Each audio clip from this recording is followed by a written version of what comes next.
கிருஷ்ணா.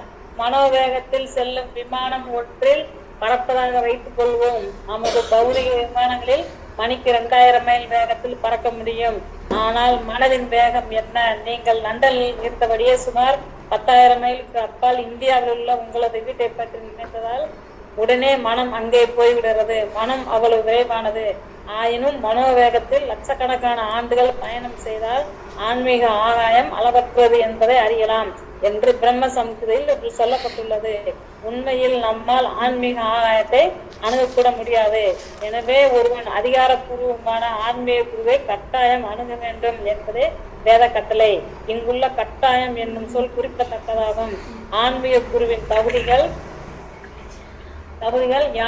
யாவை? அவர் வேதத்தின் பொருளை சரியான மூலத்திடமிருந்து சரியான முறையில் கேட்டறிந்தவராகவும் பிரம்மனில் உறுதியாக நிலைவற்றவராகவும் இருக்க வேண்டும். இவை குருவிடம் அவசியமாக இருக்க வேண்டிய 2 தகுதிகள். இல்லாவிடல் அவர் அதிகாரப்பூர்வமாக கிடையாது.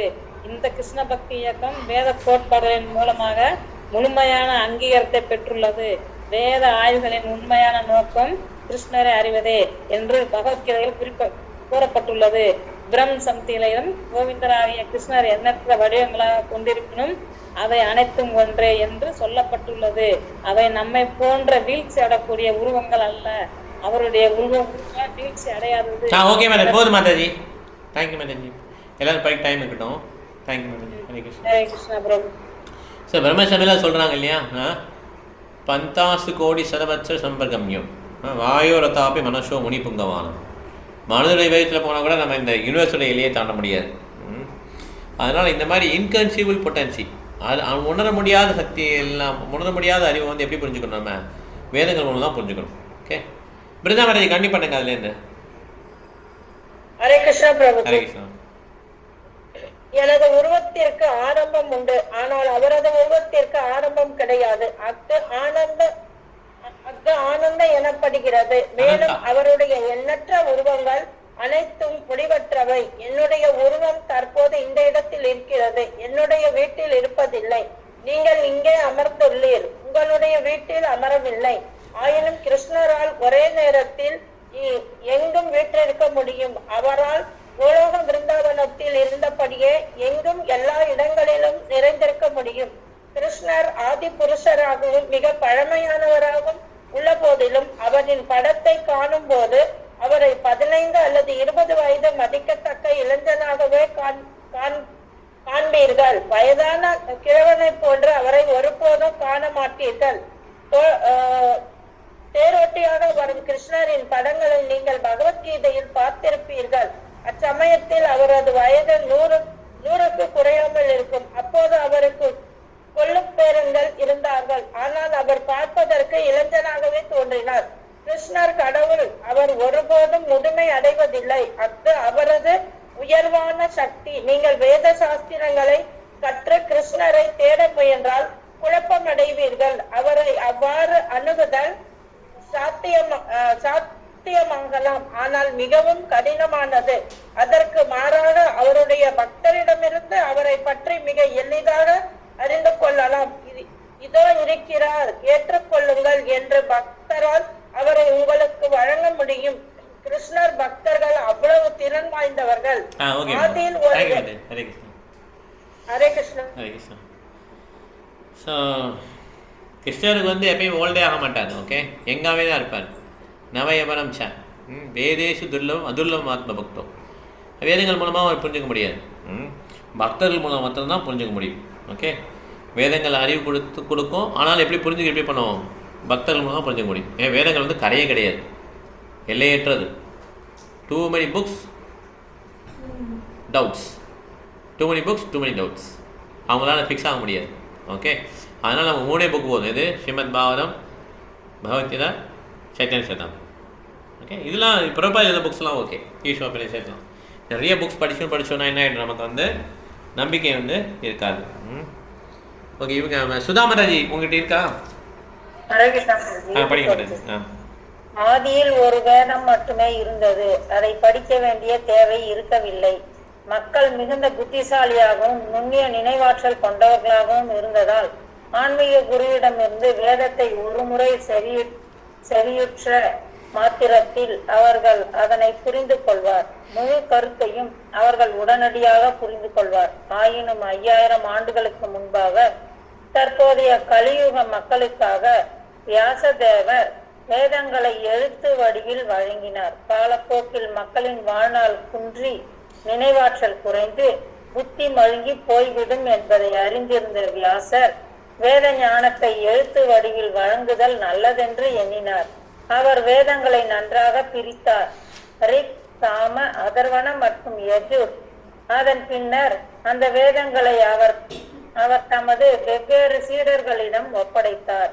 பிறகு புத்தியில் குறைந்தவர்களான ஸ்திரீ, பெண்கள், சூத்திரர், தொழிலாளர்கள் மற்றும் விஜய பந்துக்களை பற்றி எண்ணினார். தத் விஜய பந்து என்னும் சொல் உயர்குடியில் பிறந்தும் உரிய தகுதிகளை பெற்றவர்களாக குறிக்கிறது. பிராமண குலத்தில் பிறந்தும் பிராமண தகுதிகளை பெறாதவன் தத் விஜய பந்து என்று அழைக்கப்படுகிறான். துவிஜ பந்துனா என்னன்னா, பிராமண குலத்தில் பிறந்திருப்பாங்க, சத்திரிய குலத்தில் பிறந்திருப்பாங்க, வைஷ்ய குலத்தில், ஆனால் அந்த குவாலிஃபிகேஷன் இருக்காது, தகுதி இருக்காது. அதனால் பந்துனா ரிலேட்டிவ், சொந்தக்காரன். ஓகே, அப்பா பிராமணராக இருந்தால் பையன் பிராமணராக இருக்கணும் அவசியம் கிடையாது, அப்பா சத்திரியராக இருந்தால் பையன் சத்திரியராக இருக்கணும் அவசியம் கிடையாது. சரி, அவங்க இப்போ அந்த கலியுகத்தில் வந்து எல்லாரும் சூத்திரவாக இருக்கிறதுனால கலோ சூத்திர சம்பவா அப்படின்னு சொல்லி சாஸ்திரம் சொல்கிறாங்க. இன்ஃபேக்ட் சொல்லப்போனால் சூத்திரர் கீழே இருக்காங்க. சூத்திரருக்கு வந்து விஸ்வாசம் இருக்கும், ஃபெய்த்ஃபுல், ரொம்ப ஃபெய்த்ஃபுல்லாக இருப்பாங்க. பட் ஆனால் இப்போ அது கூட கிடையாது. ஓகே, பிரபுஜி, பிராமணர்ல இருந்து பிராமணர் தானே, அப்பா பிராமணர்னா புள்ள எப்படி பிரபுஜி பிராமணர் இல்லாம இருப்பாரு? அதுதான் நம்ம பண்ற தப்பு. இந்த சாஸ்திரம் அப்படி சொல்ல. எஸ்ஐஎல் லட்சணம் புரோக்தம், என்ன லட்சணத்தில் இருக்காங்களோ அதுக்கேற்ற அப்படி தான் அவர். ஓகே, இப்போ பிராமணோட பையன் மாட்டு வண்டி மேலே அதெல்லாம் தள்ளு வண்டி தள்ளுவாங்க தெரியுமா? மாட்டுக்கு பதில் தள்ளு வண்டி தள்ளுவாங்க. முந்தி காலத்து அது இருந்தது, மனுஷங்களே லோடு எடுத்துகிட்டு போவாங்க. அந்த மாதிரி ஒரு பிராமணர் இப்படி ஆகிட்டார், தள்ளிக்கிட்டு ஓடுறாரு அவர். ஏன்னா போட்டால் தான் அடுத்து காசு வரும், அந்த லோடு இறக்குனா அடுத்த காசு. ஒருத்தர் கூடயே ஓடுறார். பண்டிட்ஜி, என்னுடைய பொண்ணு கல்யாணம் ஆகிடுச்சு, ஆசீர்வாதம் பண்ணுங்க, கல்யாணம் நடக்க போகுது. ஓகே, ஆசீர்வாதம் பண்ணி பணம் கொடுக்குறாரு. அவர் பிராமணரா என்ன? பிராமணனுடைய அந்த ஆக்குபேஷன் பண்ணும். எஸ்ஐஎல் லட்சணம் புரோக்தம் அப்படின்னா என்னன்னா, அவருடைய தொழில் என்ன? வேதங்கள் கற்றுக்கிறது, வேதங்கள் சொல்லித்தரது, பகவானுக்கு பூஜை பண்ணுறது, பூஜையை சொல்லித்தரது, பிரசாதம் சாப்பிட்றது, பிரசாதம் எல்லாருக்கும் கொடுக்குறது, சேரிட்டி வாங்குறது, சேரிட்டி கொடுக்குறது. இந்த மாதிரி தான் அவர் பண்ணுவோம். 6 தொழில் தான் பண்ண முடியும். பணம் வாங்குன்னு சொல்லவே சொல்லலை ஆக்சுவலாக. ஓகே, பணம் வாங்கினாலே சூத்திரம் தான். கை நீட்டி சம்பளம் வாங்கினாலே எவ்வளோ பெரிய போஸ்டாலாம் இருக்கலாம், கோடி கோடியாக கூட சம்பாதிக்கலாம், ஆனாலும் அவர் சூத்திரம் தான். ஓகே, பிராமணர்கள் வந்து சத்திரிகள், பிராமணர்கள், வைசியர்கள் கை நீட்டவே மாட்டாங்க, கை நீட்டி சம்பாதிக்க மாட்டாங்க. வைசியர்கள் அவங்களே பிஸ்னஸ் போனால் வச்சுப்பாங்க, யார்கிட்டையும் தலை குனிய மாட்டாங்க. பிராமணரை ஒரு வார்த்தை கேட்க முடியாது யாருமே. பெரிய மினிஸ்டர் சாணிக்க பண்டிட், ஆனால் குடிசையில் தான் வாழ்ந்தார். சந்திரகுப்த மௌரிய பெரிய கிங்கு, ஒரே ஒரு வார்த்தை பேசுவார் எதிர்த்து, அவ்வளோதான், வேலையை ரிஜைன் பண்ணிடுவார், முடிஞ்சிச்சு. ஓகே, இதுதான் பிராமணம். சத்திரியா அதே மாதிரி யார்ட்டையும் தலை வாங்க மாட்டார், கை நீட்டி சம்பளம் வாங்க மாட்டார். அவர் வந்து வசூலித்து, டேக்ஸ் வசூலித்து அதில் வாழ்ந்துருவார். ஸோ கை நீட்டி சம்பளம் வாங்குறது யார்? சூத்திரம் மாத்திரம் தான். ஸோ அதனால் நான் புரிஞ்சுக்கணும், பிராமணனா யாருன்னு நம்ம முதல்ல தெரிஞ்சுக்கணும். ஓகே, பிராமணனுடைய பையன்லாம் பிராமணன் அப்படி கிடையாது, சத்திரியோட பையன்லாம் சத்திரியும் கிடையாது, சத்திரியனும் கிடையாது, பிராமணனும் கிடையாது இந்த உலகத்தில். இப்போ கொஞ்சம் வயசியாக இருக்கிறாங்க, அவ்வளோதான். எல்லாம் சூத்திரர்கள் தான் இந்த உலகத்தில் வந்து இப்போ எல்லாம் இருக்கணும். ஓகே மாதாஜி, ஹரே கிருஷ்ணா. மலையாள பிரபு, ஹரே கிருஷ்ணா. ஹரே கிருஷ்ணா. இத்தகைய நபர்களுக்காக அவர் வியாசதேவர் பாரதத்தின் வரலாறு என்று அறியப்படும் மகாபாரதத்தையும் 18 புராணங்களையும் தொகுத்தார். புராணங்கள், மகாபாரதம், 4 வேதங்கள், உபனிஷதங்கள் இவை அனைத்தும் வேத சாஸ்திரங்களின் பகுதிகளாகும். உபனிஷதங்கள் இந்த 4 வேதங்களின் பகுதிகளே. இவற்றை இயற்றிய பின்னர் வியாசதேவர் பண்டிதர்களுக்காகவும் தத்துவ அறிஞர்களுக்காகவும் எல்லா வேத ஞானத்தையும் சுருக்கி வேதாந்த சூத்திரத்தினை வழங்கினார். இதுவே வேதங்களின் இறுதி வார்த்தையாகும். வியாசதேவர் தமது ஆன்மீக குருவான நாரதருடைய கட்டளையின்படி வேதாந்த சூத்திரத்தை எழுதினார். எனினும் அவருக்கு திருப்தி ஏற்படவில்லை. இந்த நீண்ட கதை ஸ்ரீமத் பாகவதத்தில் விவரிக்கப்பட்டுள்ளது. பல்வேறு புராணங்கள், உபனிஷதங்கள் மட்டுமின்றி வேதாந்த சூத்திரத்தை எழுதியும் கூட வியாசருக்கு முழுமையான திருப்தி ஏற்படவில்லை. அப்போது அவரது ஆன்மீக குருவாகிய நாரதர் நீங்கள் வேதாந்த சூத்திரத்துக்கு விளக்கம் வழங்குங்கள் என்று அறிவுறுத்தினார். வேதாந்த என்றால் இறுதி அறிவு என்று பொருள். இறுதியான அறிவு கிருஷ்ணரே. வேதம் முழுமையிலும் அறியப்பட வேண்டியவன் தானே என்று கிருஷ்ணர் கூறுகிறார். வேதாந்த வேத ஏவ சாக்கம். தானே வேதாந்த. தேங்க்யூ ஹரே கிருஷ்ணா. ஹரே கிருஷ்ணா குரு. ஸோ வியாசதேவருக்கு திருப்தியே வரல. எல்லாம் தொகுத்து வளர்ந்தார். 4 வேதங்கள் மகாபாரதம் எல்லாம் எழுதின பிறகும் திருப்தி இல்லை. அப்போ தான் என்ன பண்ணுறாரு நாரதமுனி என்ன சொல்கிறாருன்னா வேதாந்த சூத்திரத்துக்கு விளக்கம் ஒரு சொன்னால் அதுதான் வந்து ஸ்ரீமத் பாகவதம் அமலம் புராணம். அதுக்கப்புறம் தான் அவர் திருப்தி வரும். கலாதி மந்திரி படிங்க நீங்கள்.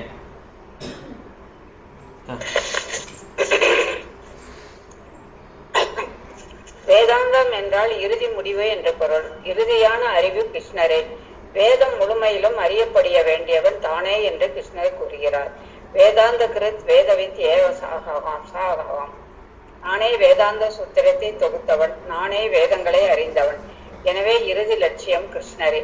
இது வேதாந்த தத்துவத்திற்கான எல்லா வைஷ்ணவ உரைகளிலும் விளக்கப்பட்டுள்ளது. கௌடிய வைஷ்ணவர்களான எங்களுக்கு பலதேவ விஷ்ணபூஷணர் எழுதிய கௌடிய பாஷை விளக்குரை உள்ளது. அதே போலவே ராமானுஜாச்சாரியர், மத்வாச்சாரியார் முதலியோரும் விளக்க உரை வழங்கியுள்ளனர். வேதாந்தத்திற்கு சங்கராச்சாரியரின் விளக்க உரை மட்டுமே உண்டு என்று எண்ணிவிட வேண்டாம். வேதாந்த விளக்க உரைகள் பல உள்ளன.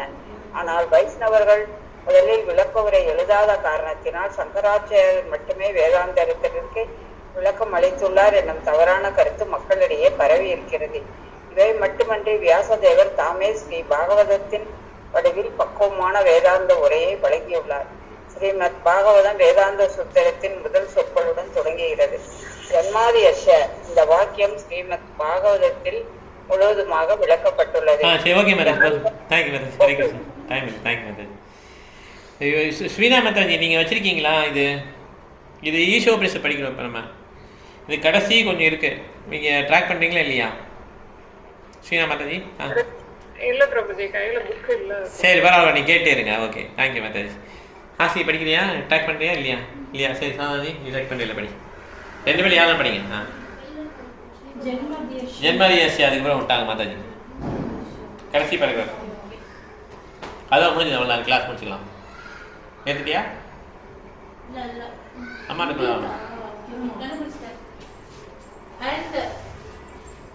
And that Janmadi Yashayata is fully explained in Srimad Bhagavatam, the Vedanta Sutra.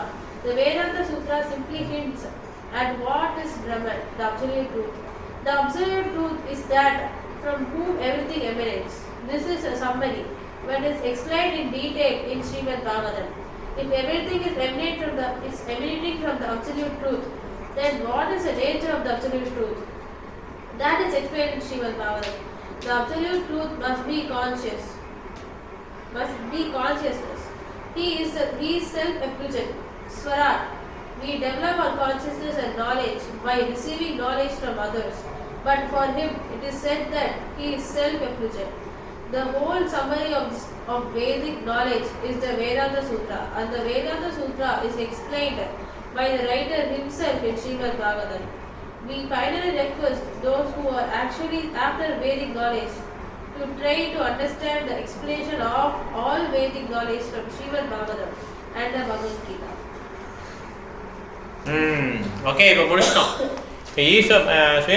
ஈஸ்வரேஸ்வர் புக்கில் இப்போ வந்து அடுத்த கிளாஸில் வந்து நம்ம இன்வோகேஷன் பார்க்க போகிறோம். ஓம் பூர்ணம் அதா பூர்ணமிதம் பூர்ணாத் பூர்ணமதச்யதே அந்த ஸ்லோகம் வந்து பார்க்க போகிறோம். ஓகே, இப்போ இதோட முடிச்சுக்கலாம். இது பிரபுபாதருடைய இன்ட்ரடக்ஷன் இருக்கு ஈஷோபனிஷத்தில். ஈஷோபனிஷத் ரொம்ப முக்கியமான ஒரு நூல், எல்லாரும் படிச்சு ஆகுனது. இது ஆக்சுவலாக ஒரு லெக்சர் 1969 லண்டனில் கொடுத்துருக்காரு, கான்வே ஹாலில் கொடுத்துருக்க லெக்சர். இதில் ரொம்ப பேர் வரமாட்டாங்க இந்த கான்வே ஹால். இப்போ தான் ஞாபகம் வருது, கொஞ்சம் பேர் தான் வந்திருப்பாங்க, அது ஏற்பாடு பண்ணியிருப்பாங்க. நான் பிரபா லெக்சர் பாருங்கள் எவ்வளோ உண்மையாக இருக்குன்னு. அது ஒரு புக்கில் ஒரு இன்ட்ரடக்ஷன் வந்திருக்கு. ஸோ ஹரே கிருஷ்ணா. இப்போ இதோட முடிச்சுக்கலாம். இப்போ இன்வோகேஷன் படிக்கணும் இல்லையா? ஓம் பூர்ணம் மதம் பூர்ணம் படிக்கணும் அடுத்து இல்லையா கிளாஸில். ஈஸ்வர மார்க் பண்ணிக்கோங்க மாதாஜி. மார்க் பண்ணிட்டேன் பிரபு. சரி, ரைட், ஓகே. அடுத்தோட வரும்போது நம்ம ஃப்ரைடே கிளாஸில் வந்து பகவத்கீதை இப்போ பார்க்கல. பகவத்கீதை 9 சாப்டர் முடிச்சிட்டோம். இப்போ ஈஸ்வர பரிசு முடிச்சுட்டு அதுக்கடுத்து நம்ம நெக்டர் ஆஃப் இன்செக்ஷன் உபதேசம் படிச்சு அதுக்கடுத்து பகவத்கீதை திருப்பி ஸ்டார்ட் பண்ணலாம். வேறு கேள்வி இருக்கா இருக்கும்? ஓகே, கேள்வி இதெல்லாம் பாயிண்ட் ஷேர் பண்ணலாம். மாதாஜி நீங்கள் சொல்லுங்கள் பாயிண்ட்டு. ஹரே கிருஷ்ணா. ஹரே கிருஷ்ணா. பிரபு என்ன சொல்றாருன்னா சைத்தன்யா பிரபு மாதிரி நல்லா உட்கார்ந்து சேண்டிங் பண்ணணும்னு சொல்றாரு. அடுத்த வீட்டுல வந்து அதாவது எனக்கு எந்த ஒரு வீடும் சொந்தம் கிடையாது, கிருஷ்ணனோட பாதம் தான் எனக்கு சொந்த வீடு பிரபு சொல்றாரு. அடக்கத்துடன் கேட்பதுதான் ஆன்மீக வாழ்க்கை என்று சொல்றாரு. Okay okay, thank you mataji, thank you. Prabhu நீங்கள் வீட்டில் இல்லை, வீட்டில் இல்லை கேட்குது நீங்கள் பேசுறது. ஈச உபநிஷத்துல வந்து உணர முடியாத சக்திகளை வந்து வேதத்தின் மூலமாக உணர முடியும்னு சொல்றாரு. என்ன சொல்றாரு புரியல, என்ன சொன்னீங்க? உணர முடியாத சக்திகளை வந்து வேதத்தின் மூலமாக உணர முடியும். கரெக்ட், இன்கரேஜ் பண்ணி வேதங்கள் மூலம் உணர முடியும். தேங்க்யூ மாதாஜி, ஹரே கிருஷ்ணா. தேங்க்யூ. ஹாசினி ஒரு பாயிண்ட்ஸ் இருக்கா? ஓகே, ரெடி பண்ணிக்கோ. ஹாரினி ஒருத்தர் வந்து பிரபட்ட கொஸ்டின் கேட்குறாங்க. இந்த மாதிரி நம்ம வந்து வெளில போகும்போது நிறைய நம்மளோட அதிகமாக நாலேஜ் பீப்புளாக சந்திக்கிறோம். கரெக்ட். பிரபா என்ன சொன்னாருன்னா தேசாம் சொல்லி இருந்தவங்க, அதாவது கிருஷ்ணனை நீங்கள் டெய்லி ப்ரே பண்ணிக்கோங்க. இந்த மாதிரி என்னோட ஹார்ட்ல இருந்து நாலேஜ் ரிவீல் பண்ணுங்கன்றத ப்ரே பண்ணி. கரெக்ட், டெய்லி ப்ரே பண்ணிக்கோங்க கிருஷ்ணாட்டா. ஓகே, என்னை வந்து தயவுசெய்து புத்தி கொடுங்க, நான் ப்ரீச் பண்ணுறதுக்கு அந்த மாதிரி ப்ரே பண்ணிக்கிறோம். ஓகே, அதெல்லாம் தப்பு கிடையாது. நம்ம சில பேர் நம்ம ப்ரீச் பண்ண முடியல, நம்ம நோஸ் கட் வாங்கிட்டோம், அதெல்லாம் தப்பே கிடையாது. ஓகே, நம்ம கிருஷ்ண பற்றி பேசுகிறோம், கிருஷ்ணா இப்படி நம்மளை வச்சுக்க நினைக்கிறாரு, ஓகே அப்படி இருந்துட்டு போயிடலாம். ஓகே, சொல்லு. பிரபுபாத் வந்து ஒரு டிவோட்டி வந்து எதுல क्वेश्चन கேட்டாலும் இப்போ பிரசாத் சாப்பிட்டே போலாமா கோலகத்தா இல்ல ஒரு வட்ட பிரசாத் சாப்பிட்டாலே போலாமா மனித உடல் கிடைக்குமா இல்லனா வந்து புக் டிஸ்பிளே பண்ணாலே நான் செல்ஃபிலேஷன் கிடைக்குமா அப்படி இந்த மாதிரி கேட்க போல பிரபுபாத் எல்லாத்தையுமே வந்து என்கரேஜ் பண்ணிட்டே இருக்காங்க அந்த டிவோட்டி. அவங்க வந்து இல்ல அப்படி நடக்காது அந்த மாதிரி எந்த உண்மையா சொன்னார் பிரபுபாத். ஒரு வட்ட பிரசாத் சாப்பிட்டாலே அவருக்கு அடுத்த மனித பிறவி கிடைக்கும். அதனால ஈச் அண்ட் எவ்ரி திங் வந்து பிரபுபாத் அப்ரிஷியேட். அதாவது அது உணர்ந்து சாப்பிட்றாங்களே சில பிரசாதம் வேணும்னு சொல்லிட்டு அவங்களுக்கு நிச்சயம் மனித பிறவி தான் கிடைக்கும். இப்போ நம்ம எல்லாருக்கும் மனித பிறவி தான் கிடைக்கும். ஓகே, பெஸ்ட்டு கோலம் தான் போகிறதும். அதே புக் இஷ்யூ பண்ணாலும் செல்ஃப் லிஸ்ட் புக் இஷ்யூ பண்ணால் சும்மா விற்கிறது கிடையாது. Means he wants to push அந்த டிஸ்டபிள் பண்ணாங்களே, புஷ் பண்ணி இது பண்ணாங்களே, அந்த மாதிரி. எப்படி தான் மாதாஜி? ஹரே கிருஷ்ணா பிரபுஜி. ஆன்மீக வாழ்க்கை என்றால் ஆன்மீக குருவுக்கு கட்டுப்பட்டு இருக்க வேண்டும். நாம் எப்பவும் ஆன்மீக குருவுக்கு விசுவாசமாக இருக்க வேண்டும். அப்பதான் பகவான் கிருஷ்ணருக்கு ரொம்ப பிரியமானவர்களாக இருக்கும் அப்படின்னு சொல்றாங்க பிரபுபாதர். ஈச உபநிஷத்துல வந்து திருச்ச பந்து என்றால் பிராமண குலத்தில் பிறந்த அந்த பிராமணர்கள் அந்த பாரம்பரியத்தை கடைபிடிக்காம அதுக்கு நேர்மாறாக எதிர்மாறாக செஞ்சாங்கன்னா அவங்களுக்கு தான் திருச்ச பந்து அப்படின்னு சொல்றாங்க பிரபுஜி. இல்லை அந்த குரு பார்த்தீங்கன்னா குருங்கிறது தத்துவம். ஓகே, சில பேர் என்ன பண்ணுவாங்கன்னா ஆன்மீக வாழ்க்கை வழி காட்டுவாங்க. வர்த்த பேர் என்ன சாதி வழி காட்டுறாங்க. குரு பேர் என்ன? வர்த்தமான பிரத்யக்ஷ குருவா ஃபஸ்ட்டு வழி காட்டுவான் ஆன்மீக வாழ்க்கை. அப்புறம் நிறைய சிக்ஷா குருவாங்க, அப்புறம் தீக்ஷா குரு ஒருத்தங்க தான் இருப்பாங்க. ஓகே, இந்த குரு எல்லாமே குரு தத்துவம். ஓகே, இப்போ ஏதாவது ஒரு குருவை நம்ம இன்சல்ட் பண்ணாலுமே, குருனா என்ன, இப்போ வந்து குருன்றது எப்படின்னா இட்ஸ் அ தத்துவம், பிளாட்ஃபார்ம் ஆக்சுவலாக. இப்போ சிந்தாமணி வந்து பில்லுமங்கல் தாக்கூர் குரு. சிந்தாமணி யார்? ஒரு ப்ராஸ்டியூட், விபச்சாரி. ஓகே, ஆனால் ஒரு வார்த்தை சொன்னவொடனே அவர் என்னோட குரு தான் வந்து பேசுகிறாருன்னு சொல்லி பில்லுமங்கல் தாக்கூர் திருப்பிட்டு அப்புறம் சிந்தாமணியை ரெஃபர் பண்ணுவார் பாட்டில் கூட. ஸோ அதனால் நம்ம வந்து இப்படி தான் கிருஷ்ணர் நம்மளை டெலிவர் பண்ணுவான்னு கிடையாது. ஓகே, யார் மூலம் வேணாலும் டெலிவர் பண்ணலாம். அதனால் நம்ம யாரெல்லாம் நம்ம சொல்லி கொடுத்தாங்களோ அவங்கள்ட்ட நம்ம வந்து நம்பக்கூடாது, துவேஷம் வச்சுக்கூடாது. யாராக இருந்தாலும் சரி, நமக்கு எவ்வளோ லைஃப்பில் ஒருத்தரை பக்தராக மாற்ற முடியும். அவருக்கு ஏகப்பட்ட பிறகு எடுத்து வந்துட்டார், ஏகப்பட்ட ட்ரைனிங் வந்துருச்சு. ஓகே, அப்புறம் இந்த பிறவிலையும் ஒருத்தராக ட்ரெயின் பண்ணுறாரு? இல்லை, ஏகப்பட்ட பேர் ட்ரெயின் பண்ணுறாங்க, ஏகப்பட்ட பேர் ஹெல்ப் பண்ணுறாங்க. அப்புறம் தான் ஒருத்தர் தூக்க முடியுது. ஓகே, அப்படி யாரும் ஒருத்தர் வந்து சொந்தம் கொள்ள முடியாது. அப்படி சொல்லி சொந்தம் கொள்ள முடியாது, அது ஜோக்கு ஆக்சுவலாக, நகைப்புக்குரியது. அதனால் ஆனாலும் என்ன பண்ணக்கூடாது, டிசேபிள் வந்து இவர் ஒன்றும் கிடையாது, அவர் தான் எனக்கு அப்படியும் பண்ண முடியாது. ஓகே, நிறைய பேருடைய ஹெல்ப்பில் நம்ம மேலே வந்திருக்கோம். அதனால தான் அந்த கிருஷ்ணதாஸ் கவிராஜ் கோஷ் மாதிரி வணக்கம் சொல்லும் போது வந்தே குருன் இசபக்தான்னு சொல்லுவார். குருன்னு சொல்லி ப்ளூரல் தான் கொடுப்பார். அதனால் எல்லாருக்குமே என்ன பண்ணணும், விசுவாசமாக இருந்துடணும். அவங்க நம்ம துவேஷம் வச்சுக்காமல் நம்ம அப்படியே கொண்டு போயிடணும். ஏன்னா அவங்க எப்பயோ சொல்லி தந்திருக்காங்க நமக்கு. ஓகே, அதுக்கப்புறம் நமக்கு ஏதோ ஒரு பிரச்சனை வந்தாலுமே நம்ம அவங்க மேலே கோவப்படக்கூடாது. பிராமணர் மேலே பிரச்சனை வந்தாலுமே பிராமணர் எது திட்டாருன்னு சொல்லி விட்டுருணுமா. அவர் திட்டும் போது நம்ம புன்முறுவலும் அக்செப்ட் பண்ணிக்கணுமா. பாவத்தில் கொடுத்துருக்காங்க இந்த மாதிரி சிரிச்சுக்கிட்டே அக்செப்ட் பண்ணிக்கணுமா. அது பரவாயில்ல, ஏதோ நமக்கு கர்மா கழிஞ்சுன்னு நினச்சிக்கணும். ஆனால் அவர் நம்மளை திட்டாரு இது பண்ணிட்டாருன்னு சொல்லிட்டு அந்த ஆப்போசிட் டைரக்ஷனில் போகணுன்னா என்ன ஆகும்னா, இது யார் இந்த குரு மெர்சி யார் கொடுக்குறா? கிருஷ்ணர் தான் கொடுக்குறாரு. அந்த இது வித்ரா பண்ணிடுவார் கிருஷ்ணர். எல்லார் மூலமாக யார் வரா? கிருஷ்ணர் தான் வர்றார். பல சிக்ஷா குரு, தீக்ஷா குரு, பத்தமா பிரத்யக்ஷ குரு எல்லார் மூலமாகவும் கிருஷ்ணா தான் வர்றார். ஓகே, யாராவது ஒருத்தர் நம்ம துவேஷம் காட்டினாலும் கிருஷ்ணாவை தான் அஃபெக்ட் பண்ணும். கிருஷ்ணா என்ன பண்ண வித்ரா பண்ணியிருப்பார். அதனால நம்ம கேர்ஃபுல்லாக இருக்கணும். யாரெல்லாம் நமக்கு சொல்லி கொடுத்தாங்களோ, ஒருத்தர் சொல்லி தரல, நிறையா பேர் நம்மளை தூக்கி விட்டுருக்காங்க. அதனால் எல்லார்ட்டையுமே நம்ம என்ன பண்ணிக்கணும், நம்ம அதை ஒரு மாதிரி அது ஸ்டாண்டர்டாக கொண்டு போயிடும். ஓகே, இதுதான் வந்து இந்த குரு தத்துவம். தேங்க்யூ மாதாஜி. ஹரே கிருஷ்ணா. ஹரே கிருஷ்ணா. கலாவதி மாதாஜி சொன்னா மாதாஜி. ஹரே கிருஷ்ணா பிரபு. ஹரே கிருஷ்ணா. என்ன சொல்றாங்கன்னா, எல்லா வழிமுறையும் விட்டுட்டு கிருஷ்ண பக்தியை மட்டும் பண்ணுங்கன்னு சொல்றாங்க. அட்லாண்டால இருக்கவங்க, நீங்க விஞ்ஞானியா இருக்கலாம், இன்ஜினியரா இருக்கலாம், ஒய்ஃபா இருக்கலாம், உங்க நிலையை விட்டு நம்ம விலகணும்ன்றது இல்லை. நம்ம எந்த நிலையிலும் கிருஷ்ண பக்தியை எடுத்துக்கலாம் அப்படின்னு சொல்றாரு. கரெக்டா. தேங்க்யூ மாதாஜி. என்னன்னா, நம்ம எல்லா வேத ஞானத்தையும் நம்ம கத்துக்கணும்னா நம்ம ஸ்ரீமத் பகவத்கீதை பாகவதத்தை படிச்சு அதை புரிஞ்சு கொண்டாவே போதும். எல்லா வேத ஞானங்களையும் நம்ம புரிஞ்சுக்க முடியும். தேங்க்யூ மாதாஜி. ஸ்ரீனா மாதாஜி, உங்களுக்கு எதுவும் கருத்து இருக்கா?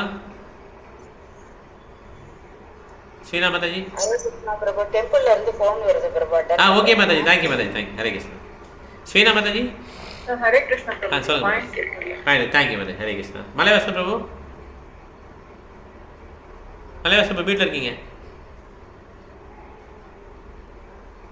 ஹரே கிருஷ்ணா பிரபு. சரி, வரல.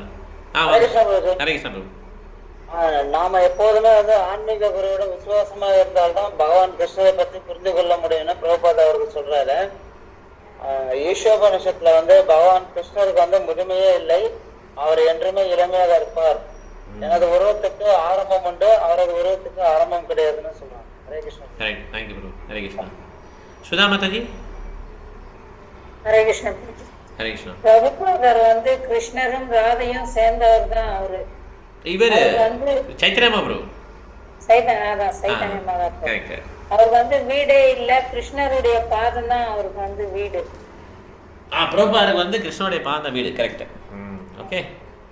ஃபர்ஸ்ட் வந்து புல்ல சாப்பிட்டுட்டு பால் தருது. ஆனா சயின்டிஸ்ட் கிட்ட கேக்குறாரு, நீங்க புல்ல சாப்பிட்டு பால் தர முடியுமா? எவ்வளவுதான் புரோட்டீன் நம்ம சாப்பிட்டாலும் இறப்புன்றதை தடுக்க முடியாது அப்படின்னு சொல்றாரு பிரபுஜி. அப்புறம் ஈஷோபனிஷத்துல வந்து கிருஷ்ணர் வந்து இளமையானவர். அவர் வந்து மகாபாரத போறப்ப 100 வயசு இருக்கிறப்ப அவருக்கு பேரன்கள்லாம் இருக்கிறாங்க. அப்ப கூட அவர் எப்பயுமே இளமையாவே இருக்கிறாரு. வேதங்களுக்கு வந்து கரையே கிடையாது. பிராமணர் பிள்ளைகள் வந்து பிராமணர்கள் இல்லை. Thank you marriage. ஹரே கிருஷ்ணா. ஏகப்பட்ட பாயிண்ட் சொல்லிட்டேன். ஹரே கிருஷ்ணா. சாரதி எவ்வளோ பாயிண்ட்? புக் டிஸ்ட்ரிபியூஷன் திரிபுரா சொல்றாங்க. ஸோ நாங்கள் வந்து நிறைய பொலிட்டீஷியன், நிறைய கர்மீஸ் எல்லாம் பார்க்க வேண்டியது இருக்கு. அவங்க கிட்ட நம்ம பேசும்போது நம்ம ஹேண்ட் ஷேக்லாம் பண்றோம். ஸோ அந்த நேரத்தில் நம்ம கர்மா வந்து அவங்க கர்மா நம்மளை அஃபெக்ட் பண்ணுமா அப்படின்னு சொல்லி ஒரு கேட்கும். ஸோ பிரபா சொல்றாங்க, ரொம்ப இம்பார்ட்டன்ட், நீ சங்கீர்த்தன்ல இருக்கிற வரைக்கும் உனக்கு எந்த வித கர்மா உனக்கு டச் பண்ணாது. எப்படி டாக்டர் வந்து பேஷண்ட்டை நிறைய டிசீஸ் பேஷண்ட்டை கியூர் பண்ணும்போது ஒரு ப்ரொடெக்ஷனோட தானே இன்ஃபெக்ட் ஆக மாட்டாங்க. அது மாதிரி இன்ஃபெக்ட் ஆக மாட்டாங்க. So you have to be அந்த சங்கீதத்துல கிருஷ்ண கான்ஷியஸ் அந்த இதுல இருந்தேன்னா வந்து உனக்கு வந்து ப்ரொடெக்ட் பண்ணிடுவாங்க. ஈஷோபனிஷத் பொறுத்த வரைக்கும் அது வந்து வேதாந்த சூத்திரம். அதாவது அவருக்கு வியாசதேவருக்கே ஒரு சாட்டிஸ்ஃபேக்ஷன் வரணும். எல்லா வேதாசையும் பிரிச்சு கொடுத்தும் ஒரு வேதாவை பண்ணி அதை திருப்பி 4 பிரிச்சு என்ன பண்ணாலும் he is not satisfied. இப்போ ஸ்ரீமத் பாகவதத்தை அவர் வந்து இது பண்ணாரோ ஒன்றும் இல்லை. சரி, right. Okay okay. Hare Krishna. முடிச்சுக்கலாம். இப்போ நம்ம இந்த மீட்டிங்கை வச்சுக்கலாம். இனிமேல் ஓல்டு மீட்டிங் இருக்காது. ஓகே, ஏன்னா ஓல்டு மீட்டிங்கில் வந்து கொஞ்சம் பிரச்சனை இருந்தது. இப்போ இந்த செட்டிங்லாம் மாற்றிருக்கோம். இது உடனே ஜாயின் ஆகணும். யாருக்காவது பிரச்சனை ஜாயின் பண்ணுற பிரச்சனை வந்தால் சொல்லுங்கள், திருப்பி நம்ம யோசிக்கலாம். ஓகே, ஹரே கிருஷ்ணா. அப்போ நாளைக்கு நம்ம ஆஸ் யூஷுவல் கிளாஸ் ஒன் ஈவினிங்கு யாரெல்லாம் ஜாயின் பண்ணுறீங்களோ ஆன்லைனில் ஜாயின் பண்ணுங்கள். நாளைக்கு வந்து ஸ்ரீமத் பாவம். Okay first canto 9th chapter. Okay, thank you mataji. Hare Krishna. வாஞ்சா கல்பத்தருப்பஸ்ய கிருபா சந்தபேவச்ச பரிதானா பாவனேப வைஷ்ணவேப நமः. Hare Krishna. Thank you very much. Hari Om. Hare Krishna. Hare Krishna prabhu. Hare Krishna prabhuji. Hare Krishna prabhuji. Hare Krishna mataji. Hare Hare Krishna Krishna prabhu. Mataji.